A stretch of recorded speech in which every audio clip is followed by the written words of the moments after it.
दोस्तों, आपका स्वागत है। सबके मंगल की कामना करते हुए आइए महापुरुषों के इस मुखार विंद से सत्संग श्रवण करें। आइए। संस्कार के अनुसार वो जो वस्तु आपको अनुकूल हो रही, तो वस्तु अनुकूल होने से आपके अंदर कुछ समय तक, ज्यादा समय नहीं, थोड़ा समय, एक सात्विक वृत्ति उत्पन्न होती। इसी का नाम है प्रसन्नता। और क्या? तो सात्विक वृत्ति उत्पन्न होते हुए आपका जो आनंद अंश है रिफ्लेक्शन करता है। वो आनंद बाहर का नहीं है, आपका है। वो उसमें रिफ्लेक्शन होता है। जैसा दर्पण के सामने आप खड़े हो जाएंगे, वो दर्पण क्या करता? आपका चेहरा दिखाता है। दर्पण चेहरा तभी दिखेगा, उसमें दिखा देगा। उस दर्पण स्वच्छ होना चाहिए। दर्पण यदि स्वच्छ ना हो, चेहरा दिखेगा नहीं।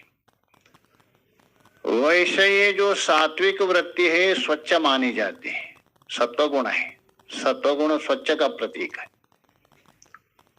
तो सात्विक वृत्ति बनने से आपका उसमें रिफ्लेक्शन हो रहा है। कौन सा? आनंद अंश। अर्थात वो सात्विक वृत्ति बनने के लिए कारण कौन बना? अनुकूल विषय। तो अनुकूल विषय ने आपके अंदर सात्विक वृत्ति उत्पन्न किया। सात्विक वृत्ति में आपका आनंद रिफ्लेक्शन हो गया। आपने आरोप किया, इस वस्तु से मुझे आनंद मिला, मजा आ गया। अरे उसने रसगुल्ला खिला दिया, मजा आ गया। रसगुल्ले से मजा नहीं आ गया। रसगुल्ला यदि मजा हो तो जो डायबिटीज वालों को खिला दे, जो रो जाएंगे। उसको देखकर आपके अंदर सात्विक वृत्ति आ गई, आपका आनंद रिफ्लेक्शन हो रहा है। आरोप किया वस्तु में। अपने आत्म स्वरूप का आनंद कह रहे हैं, जो अपने आत्मा का आनंद स्वरूप है वो कह रहे हैं। आपका ही विषय निमित्त है, इसलिए विषय आनंद कहा दिया। विषयों में आनंद नहीं है। ये आप विचार कर दीजिए, शास्त्र को किनारे रख दीजिए थोड़े समय तक, स्वयं विचार कर सकते। अच्छा, अभी प्रेमपुरी में यदि पंखा चलावे, एसी चलावे, कोई फर्क नहीं पड़ेगा। अभी हरिद्वार में जाके एसी चला दीजिए, आप बंद कर दीजिए, बोलेंगे यदि एसी आपको सुख दे रहे हो तो वहां क्यों नहीं दे रहे? वहां भी देना चाहिए। और यहाँ यदि आप गर्म चलाए तो बोलो बंद करो, गर्मी हो रही। हरिद्वार में डीजल तो बहुत बढ़िया है। कारण क्या? वस्तु तो एक ही है।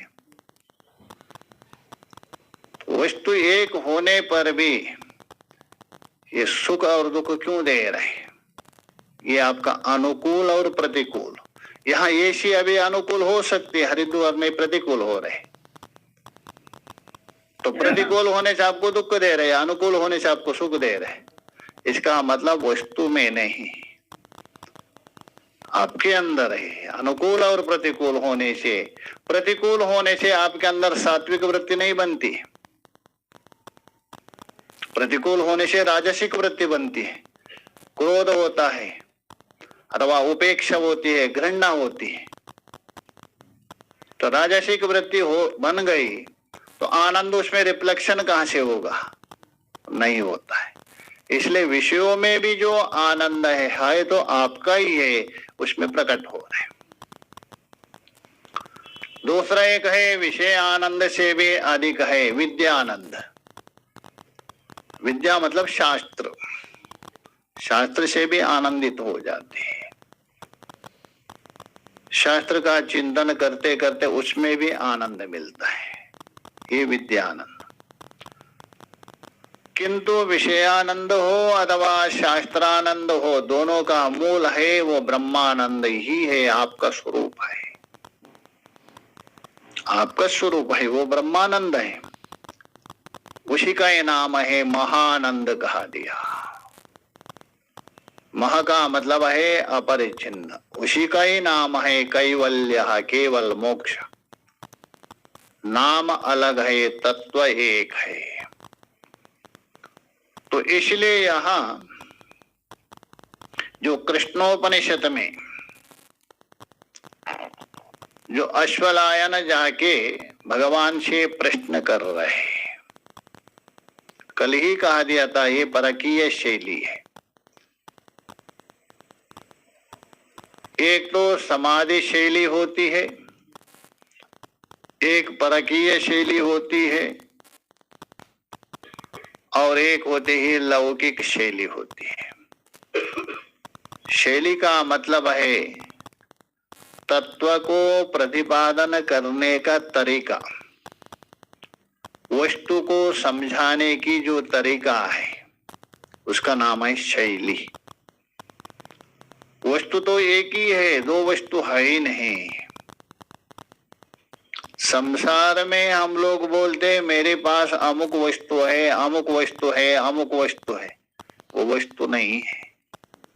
अवस्तु को वस्तु मान लिया। वस्तु उसको कहते हैं, शास्त्र में बता दिया है भगवान भाष्यकार ने, वस्तु तावत परम ब्रह्मा। वस्तु है परब्रह्मा है। महाराज ये कौन से अर्थ कर रहे आप? लोक में कहते इन जो वस्तु है, सामान को वस्तु कहते। जो सामान है आपके पास, मेटीरियल है, उसको वस्तु बोलते। आपने इसका अर्थ ही बिगाड़ दिया। हमने नहीं बिगाड़ा, शास्त्र बता रहे हैं।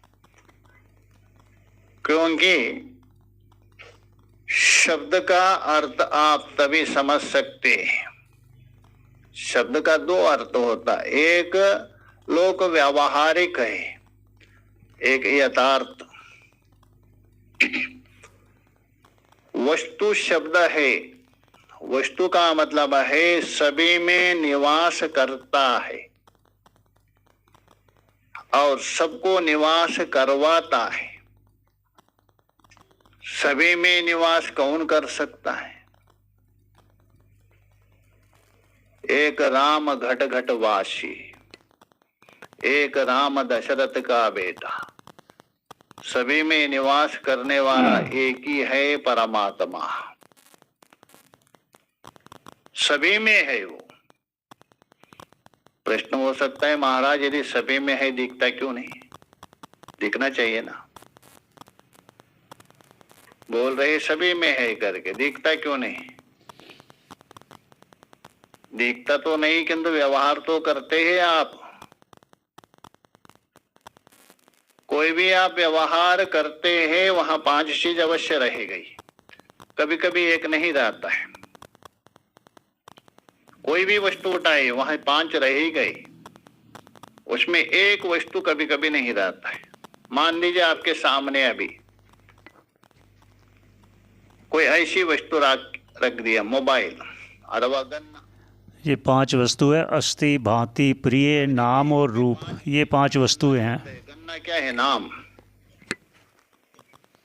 गन्ना कहा दिया नाम, शुगर केन नाम हो गया। किंतु रूप क्या है? लंबा है, बीच में गांठ है, लकड़ी जैसा दिख रहे, ये रूप हो गया उसका। और उसके बाद गन्ना है, बोलते गन्ना है। और गन्ना भान हो रहे, दिख रहे, गन्ना मुझे प्रिय है। एक एक गन्ना नाम हो गया, गन्ना रूप हो गया, है, भान हो रहे, प्रिय, पांच आ गया। यह जो गन्ना और नाम और रूप, आगे का जो तीन है, भान हो रहे, प्रिय है, ये किसका है? इस रूप से परमात्मा सर्वत्र है, सभी में है। कोई भी उठा दीजिए सभी में रहेगा, उसमें एक थोड़ा दब जाता है। अच्छा गन्ना है अभी, तो गन्ने को आपने अस्थि, भांति, प्रिय ये ब्रह्म का स्वरूप बता रहे हैं और नाम रूप जगत का बता रहे हैं। रस बोलेंगे, नाम बदल गया आपका। अभी तक गन्ना गन्ना बोल रहे थे, तुरंत बोल दिया रस बोल दिया। पहले उसका रूप अलग था, लंबा था, किसका सिर में मार भी सकते थे दंड मान करके। अभी हो गया पतला, रूप भी बदल गया, नाम भी बदल गया, किंतु रस है। रस मुझे भान हो रहा है, रस प्रिय है, ये नहीं बदल गया। और उसके बाद आप गरम कर दिया, गरम होने से उसका नाम बदल गया, गुड़ कहा दिया उसका नाम। कहाँ था गन्ना, बदल करके रस हो गया, बदल गया गुड़ हो गया, रूप भी बदल गया। अभी तक पतला था, अभी पत्थर जैसा हो गया। किंतु गुड़ है, गुड़ भान हो रहे, गुड़ मुझे प्रिय है, ये नहीं बदला। तो इसलिए सभी में निवास कर रहे परमात्मा किससे है, भान हो रहे प्रिया, अष्टि भाति प्रिया संस्कृत में कहते हैं, हिंदी में है, भान हो रहे और प्रिया है, सभी में है। तो सभी में जो निवास कर रहे उसी का नाम है वस्तु, और सभी को निवास करवाता है। सारा जगत किसमें निवास कर रहे, किसमें है, परमात्मा में। सभी का आश्रय कौन है, परमात्मा है। तो इसलिए सभी में जो निवास करता है, सभी को निवास करवाता है, वही वस्तु है। यहाँ करे वस्तु अर्थात वास्तव में जो है वो आत्म तत्व है, उसी को कह रहे हैं महाराज जी कि अस्ति भांति प्रिय, ये तीन ब्रह्म के नाम उसका स्वरूप बताने का प्रयास है, और नाम और रूप जो बदलता है वे जगत का है। तो यहीं पर विश्राम देते हैं, पुनः भेंट करते हैं और महाराज जी के प्रवचन का श्रवण करेंगे हम आपके साथ। श्रवण करने का बहुत बहुत धन्यवाद। पुनः भेंट होएगी। आप सबके मंगल की कामना करते हुए यहीं विश्राम देते हैं। श्रवण करने का धन्यवाद। प्रयास कीजिए ये हमारा जो सनातन संस्कृति है उसका हर तरफ फैलाव हो, हर कोई जाने। आपको अच्छा लगे तो शेयर कीजिए। धन्यवाद श्रवण करने का।